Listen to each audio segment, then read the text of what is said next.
The Nintendo Switch recently celebrated its 7th birthday, and it would be a lie to say the hardware doesn't show that age. The hardware is very old by modern standards, and parts of the hardware were even old when this launched in 2017. In those 7 years, 4K gaming has started to become the norm on competing platforms. And if you're a Nintendo Switch owner, either you or someone you know has wondered if it was possible for the Switch to also game in 4K. If you take a look online for answers to this question at this point in time, you'll see responses that range from no to my personal favorite that your Switch will burn on fire if you try. Well, I have a fire extinguisher at the ready because we're going to put that to the test, and I have a strong feeling that you'll be surprised by the results. Not only can this 7-year-old console game in 4K, it can do so much more. Hey guys, Taki here. If you're new to the channel, this is an episode in my Still Awesome In series where we do a deep dive look at old tech to see how it holds up today. I recently did a huge video on the Switch Lite in 2024 that I think is worth the watch if you haven't seen it, but I've been dying to cover the topic of this video after I discovered it while working on that one. As with all of my deep dive videos, I've been lost in the rabbit hole for a long time, but I'm out now and I come bearing gifts. We have a lot of ground to cover, so let's get started. Now, conventional wisdom would tell you that the Switch is incapable of gaming in 4K, so we need to start this video by going over the limitations of the entire Switch line. In front of me, I have the entire official line of Nintendo Switch consoles in the order that they released. We have the V1 Switch, the V2 Switch, the Switch Lite, and the Switch OLED. All of these use 720p panels in handheld mode. At this point in time, the Switch Lite is the only one that does not have native video out support, with the rest being able to do 720p or 1080p over DisplayPort. One thing that we need to clarify when we're talking about these resolutions is that there's a difference between display resolution and the rendering resolution. Due to some stuff that we're going to talk about in a moment, developers have to use all kinds of tricks to get games to be playable on this hardware. This can range from using sub-display rendering resolutions to dynamic scaling. This also isn't only limited to the Nintendo Switch. Other consoles use these as well as some other tools. For this video, we want a 4K display with a 4K rendered game on the Switch. If we want the best chance of success, we need to push the hardware. If you are not aware, Nintendo artificially caps the performance of the Nintendo Switch to favor increased battery life and the longevity of the hardware. These limits are different depending on whether or not you're running from battery power in handheld mode or if you're docked. With the default Switch OS, all of these devices behave in the same way, but when we're talking about the maximum performance that's possible, the weakest device is the V1 Switch, followed by the Switch Lite. This doesn't take binning into account, which is totally a thing with what we're going to do in this video. Every Nintendo Switch is binned at the factory, and this binning will determine the maximum performance that you can get out of your hardware. If I just look at what I own, there's a big gap between these two Switch Lites, with this blue one able to clock up very high. But we're going to ignore the Switch Lite for the rest of this video because there's no way for it to do 4K video out without a ton of hardware modding. For the rest of these, we're looking at this situation when it comes to CPU, GPU, and RAM clocks with the stock system. As I already pointed out, these are artificial limits from Nintendo. The processor in the Switch can actually go up much higher than this. If we use a modded Switch, we open up the following frequency ranges. As you can see, we have a huge increase across the board regardless of the Switch that we're using. If you are on a V1 Switch, you will generate a lot more heat at this higher clock because that chip is on an older process node. For what we want to accomplish in this video, the CPU and the RAM increase will play a bigger role than the relatively smaller GPU increase. Now that we've covered all of that, it's time to look at the resolution options that are available to us. As a recap, we will start with the options that are available to us in the stock system. Right now I have my V1 Switch docked with the HDMI cable connected to this portable display. If we go over to the TV resolution options, we have 480p, 720p, and 1080p.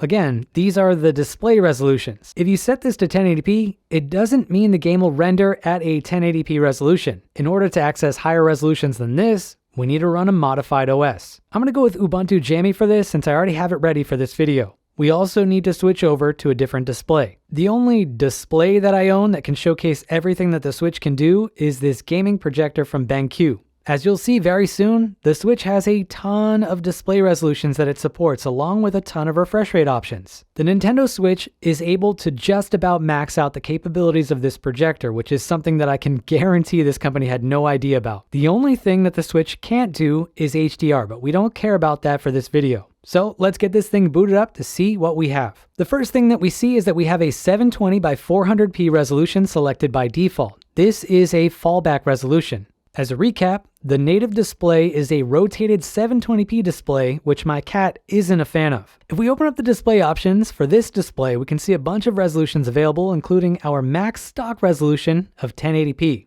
If we select that, we have a max refresh rate of 120 Hz all the way down to 2998. There are also a bunch of extra resolutions under this that we could use. At 1440p, our refresh rate drops to 5996, and if we change to 4K, that drops down to a max of 30. When it comes to our overclock on this old guy, we have our CPU cores at 2.1 GHz with a 2 GHz memory clock. If we run Jetson clocks, we can peg all of these to the highest frequency, which gives us 921 MHz on the GPU. This also sets the fans to 100% speed to handle that added heat. On the V2 switch, we have slightly higher clocks for the CPU and the RAM. Jetson clocks is off right now, so let's quickly start that so we can get our max performance. That gives us locked CPU clocks and a 998 MHz GPU clock. When we go to refresh rate options, we're still stuck with a max of 30 Hz at 4K with this hardware.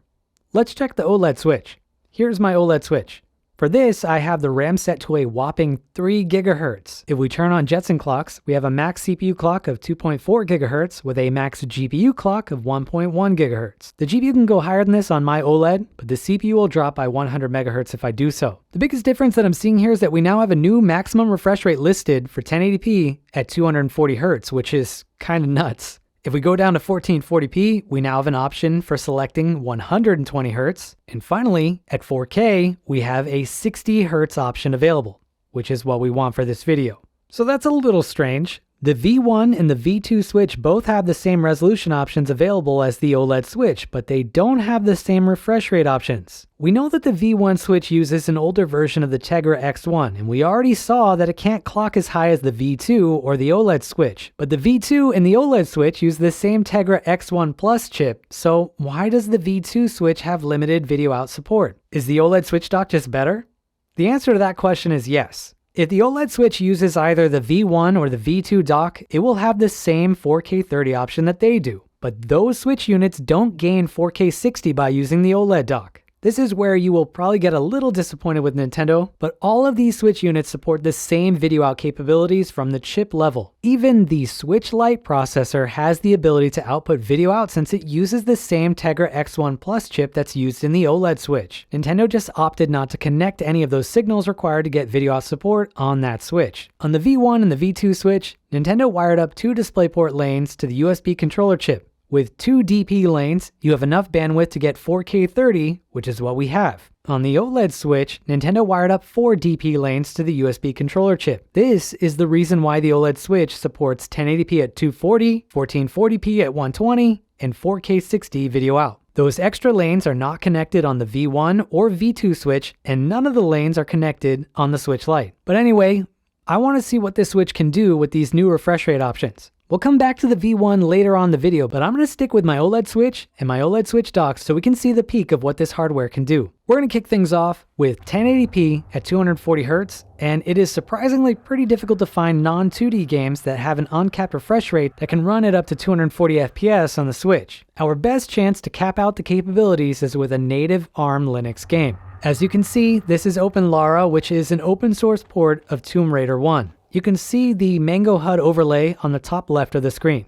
There's a Switch port of this game right now, but it doesn't run at 240 FPS. And it's awesome to see on the Switch considering the stock system caps out with 1080p at 60 FPS if you're lucky.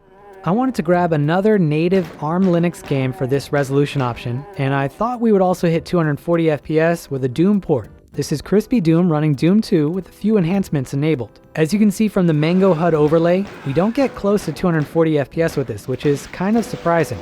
This doesn't tax our GPU nearly as much as the last game. I'd have to run through this again with a better CPU to see if that's our bottleneck with this one. Besides that, it plays very well. Our next resolution option on the way to 4K is 1440p.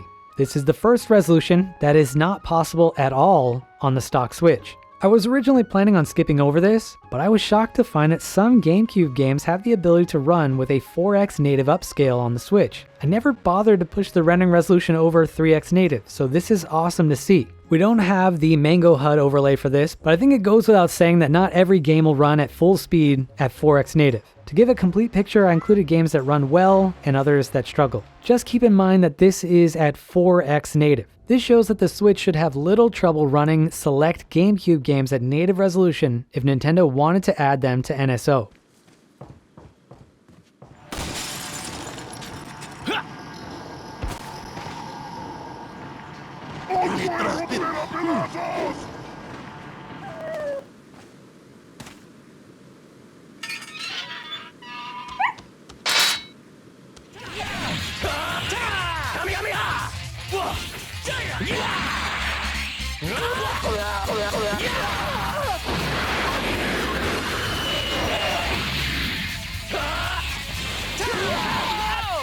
Claw him with them.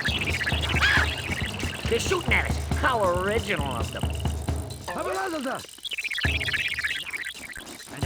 Grab those red things, okay?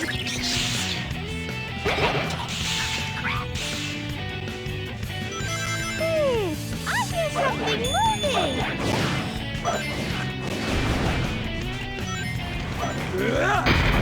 Whoa, not bad! Now it's time for the main section of this video, 4K on the Nintendo Switch. I think our best chance for hitting this on the Switch is to use a combination of native ports with some systems that are easier to emulate. As you can see from this projector overlay, we have a detected resolution of 3840 by 2160 at 60 Hz.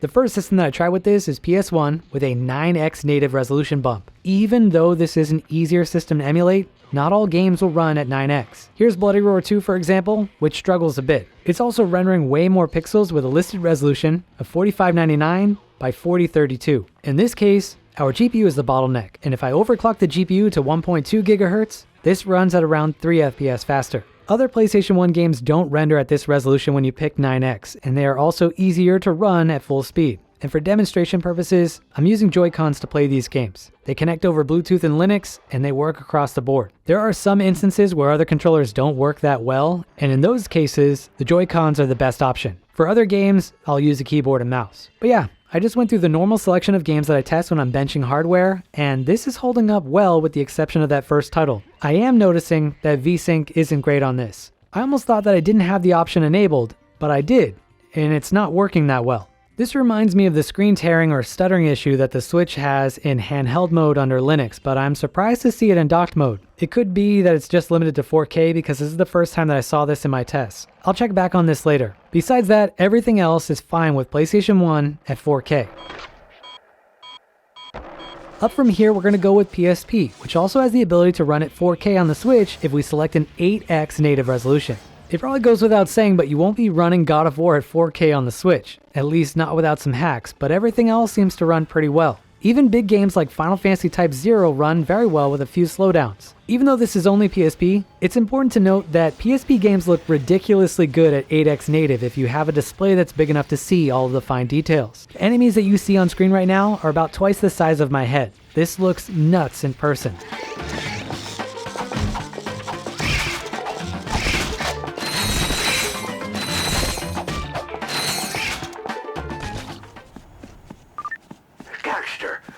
I almost forgot to tell you about the communication device. I'll use this to keep in touch with you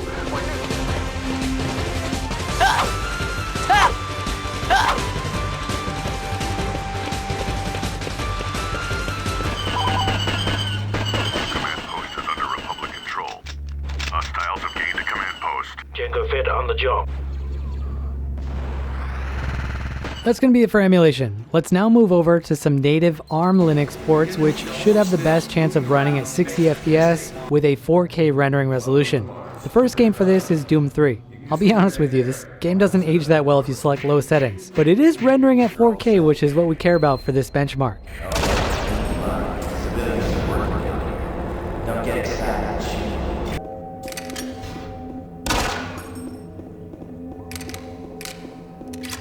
Nintendo probably wouldn't be too happy with this, but SM64 also runs great on the Switch with a 4K rendering resolution. This version of the game is capped at 30 FPS, so we aren't stressing this hardware fully, but it looks and runs great. And just to add insult into injury, I went back and removed the overclock and capped the GPU at the stock limitations of handheld mode. This is 307 MHz. The CPU fluctuates a bit, but the stock system also has the ability to temporarily boost over the rated clock for a short period of time. So yeah, Nintendo's own game runs this well at 4K with the underclock that they apply to the Switch.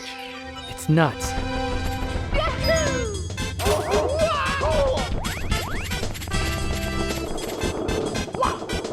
Our next port is OpenMW, which is an open source port of Morrowind. Unlike Doom 3, we are using a mix of medium to high settings here with the draw distance maxed out. This runs at a 60 FPS cap, and we don't hit that consistently on this hardware, but it's not that far off.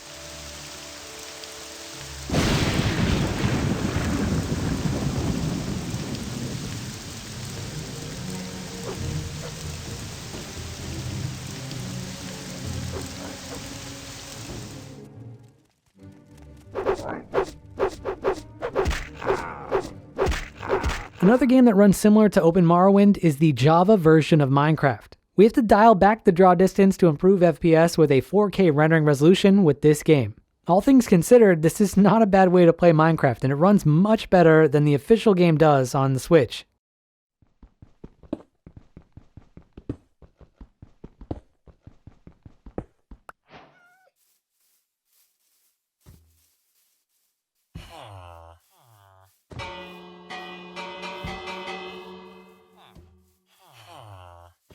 Here's another big port that runs well on the Switch. This is a decompilation port of Ocarina of Time with a ton of improvements and enhancements. I have some draw distance options enabled as well as widescreen support, and I think it looks awesome. They have an N64 mode that drops everything down to the original resolution, and it's crazy to see the improvement of going back and forth with that.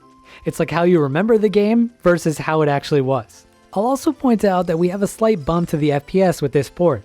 The engine caps out at 60 FPS on this, but the Switch only has enough power to handle 40 FPS at 4K. You might be thinking that 40 FPS is kinda crap, but this game ran at 20 FPS on the Nintendo 64. 40 FPS feels like a huge improvement with animations and the overall experience. I was really blown away by how good this thing looks on the Switch that I ended up playing through the entire first dungeon.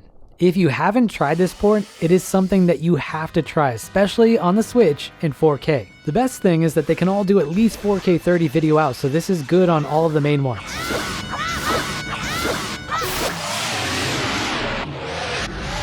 This one's kind of cheating because it's a 2D game, but here's Zelda 3, which is another decompilation port. This one runs at a very high FPS, so we could have used it for that 1080p section, but it's better here. The biggest thing with this port is that it has true widescreen support. It really helps to make this feel like a modern title.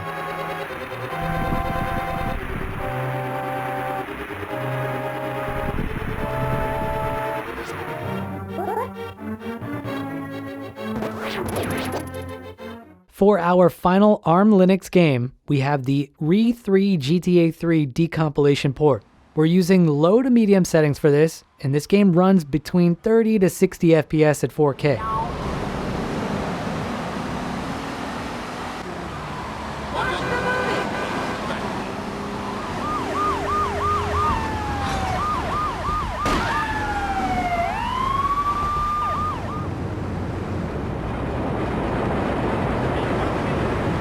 From this point on, the Switch is doing even more work to get games to run, and it can be a combination of emulating different things. In the example of Turok 3, we are running the PC Linux port of Turok 3 with Box 64 as our compatibility layer, translating those instructions into code that the ARM processor and the Switch can run. This is a best case scenario when we're doing something like this. We can add some additional layers to that by including Wine to run Windows games on a Linux system, as well as DXVK, which will run DirectX games on Vulkan. Native Vulkan is the best backend that you can select on the Switch hardware, with OpenGL being a bit worse. When we have all three of these working together, we lose a lot of performance, so it's even more impressive when the Switch is able to do all of this translation and still run games well at 4K resolution. I think this Warcraft 3 performance speaks for itself. What do you want? Work. Now that your burrow has been completed, the Fable 3 needs the same translation layers, and it also runs very well on this hardware.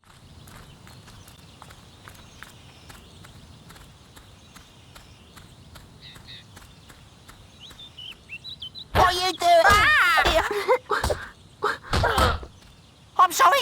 I'll leave him alone. Just please don't hit me again. But easily the biggest and most impressive game that I tested at 4K is World of Warcraft Cataclysm. I tested this game at 720p on the Switch Lite, and I did not expect it would run this well at 4K resolution. On the Switch Lite, I only tested the starting zone, which isn't that demanding, but I did way more on this Switch, and it holds up in most instances at a respectable FPS. And keep in mind, the Switch is losing performance to translation in 3 different ways to get this to run like you see it.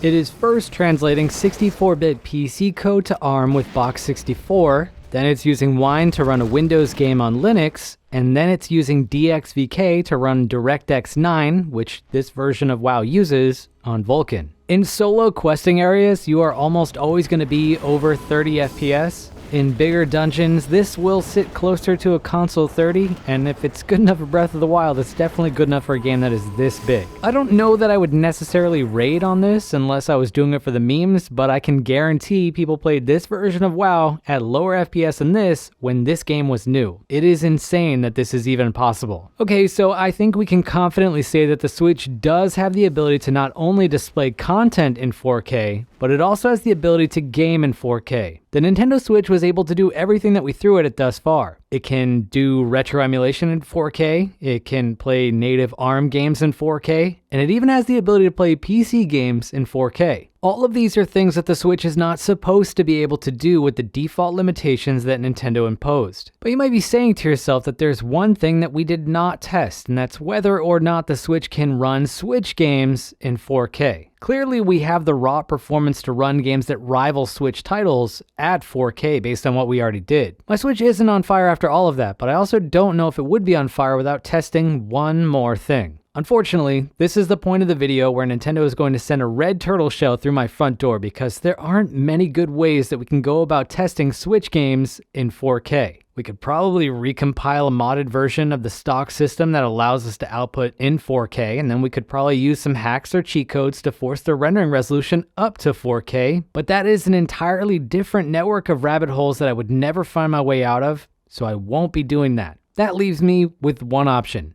emulating Nintendo Switch games on a Nintendo Switch with the rendering resolution set to 4K. Listen, I know how dumb that sounds, and it shouldn't be possible. Think about trying to run a PS5 emulator on a PS5, and then on top of that, trying to run emulated games at a higher rendering resolution than the PS5 can officially support. It is just too stupid, but it works on the Switch. So just so we're in like a full agreement, this is a dumb tech demo. Nintendo doesn't care about this distinction, but the games that you're going to see in this section are the physical games that I own, and I'll be playing them with the keys from my personal Switch. This is purely for educational purposes to show what this hardware can do, and there's no reason to do this except to call back to the fire extinguisher meme from the beginning of this video. I believe you know what you signed up for when you heard that. Now you fully know the next section is going to have some dumb stuff in it that should not be possible, but let's make it even worse. Wouldn't it be crazy if the original Switch hardware from 2017 always had the ability to render and output Switch games in 4K? I present that to you now with the added difficulty that the Switch needs to emulate a Nintendo Switch to do it. As you can see from the projector overlay and the terminal window on the side, we have the 2017 Nintendo Switch running at 4K 30. If we go into the graphic options in He Who Shall Not Be Named, you can see I have the resolution set to 2x. This will give us 1440p handheld and 4K docked. As long as we select dock mode, we will be at 4K. And our first test is going to be Minecraft. Takes a bit to fully load, but it does, and it's way more playable than you would expect. You can't see it right now, but my Switch is on the floor in the dock, and it's not on fire, but I do have my eye on it. The biggest thing here is that VSync isn't an option for us because it will cap the FPS at 30, which isn't a true test of what this hardware can do. All things considered, I think this is running very well. Way better than it should. I have more games that I want to test, but I'll do them with the OLED Switch because these don't look that great without VSync. There's no doubt in my mind that these two games would run fine on the Switch in 4K with the stock system if we didn't need to emulate a Switch to do so. For the rest of these, we are on my OLED Switch, which allows us to show the peak of what this hardware can do. Here's Minecraft again. We don't have an FPS counter on screen, which is kind of a bummer, but you will be able to notice when and if a game is not running well. This one has some lag when it's loading up new chunks, but it's a better experience than how this game runs on the default system at 1080p. I also went back and tested Let's Go Pikachu, and I think you can clearly see why I picked up the OLED Switch for the rest of this section. Obviously, Nintendo killed the thing that I'm using for this test, so we will never know the full extent of what this hardware would have been capable of in this dumb tech demo, but it's impressive to see in this snapshot that we have here from before it was killed. One of the cool takeaways from this is that in instances where 4K is running a bit too slow at max performance, dropping down to 1440p can usually give you a 20 FPS bump. Running 2D Switch games in 4K is kind of cheating, but I wanted to include them just to have a complete picture. The Binding of Isaac, Super Meat Boy, and Celeste are all pretty easy to emulate on weak hardware, so they aren't really an issue for us here. Bastion is an isometric game that runs well, but it also has some flickering issues. The last 2D game is Sonic Mania. No issues with the performance, but I am seeing the same tearing issue from earlier in the video. The interesting thing is that this is only present when the game is in full screen mode. The background makes it very easy to see it on screen. I'd have to record this in slow motion to really know for sure, but I can't see any tearing or stuttering if I set the resolution to 1080p at 240 Hz. If I drop down to 60 Hz, I can see it. Like 240 Hz, it's probably there, but I also don't see it at 120 Hz. There is a composition issue that looks like this with every Nintendo Switch in handheld mode running Linux, but I was told this wasn't supposed to exist in docked unless you enable a specific option that I'm not using. It also can't be limited to only this BSP version because the PS1 version from earlier uses the stock BSP. And this is getting in the weeds here, but you need a newer BSP to be able to do Switch emulation on a Switch. I'm just going to leave things here because this is an entire can of worms. Anyway, we have 4 more Switch games that are not 2D. Here's Pokemon Brilliant Diamond. This one is a bit too slow to play overall, but the battles aren't that bad. Like WoW, Diablo 3 is something that I wasn't expecting to see run this well at 4K. This is by no means an easy game to emulate, especially when you're using a Switch to do it, and it is more than playable here.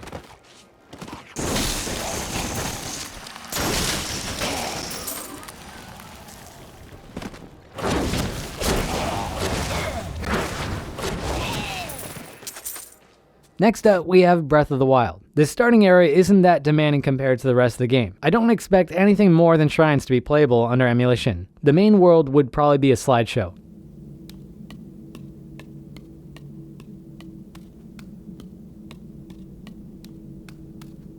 This last game is essentially the same. Too demanding to actually play, pretty cool to see nevertheless. Well, there you have it. 4K on the Nintendo Switch in 2024. The Switch is at the end of its life cycle, so I don't know how many more times this question will come up, but now we have an answer. The Switch can game in 4K, and it always had the ability to do it. The biggest takeaway from this video for me is that I hope Nintendo doesn't artificially cap the performance of the Switch 2 this much. Since we'll be stuck with the next console for upwards of 5 to 7 years, those limitations are going to start to show their signs right away. And if the next Switch can't officially support 4K video out, that will be a huge joke, because the original console from 2017 can. If you enjoyed this video, please consider subscribing to the channel. It helps out a lot more than you know for these deep dive videos. And if you want to see another deep dive video in this series related to the Switch, take a look at my Switch Lite in 2024 video. Happy gaming, everyone. Taki out.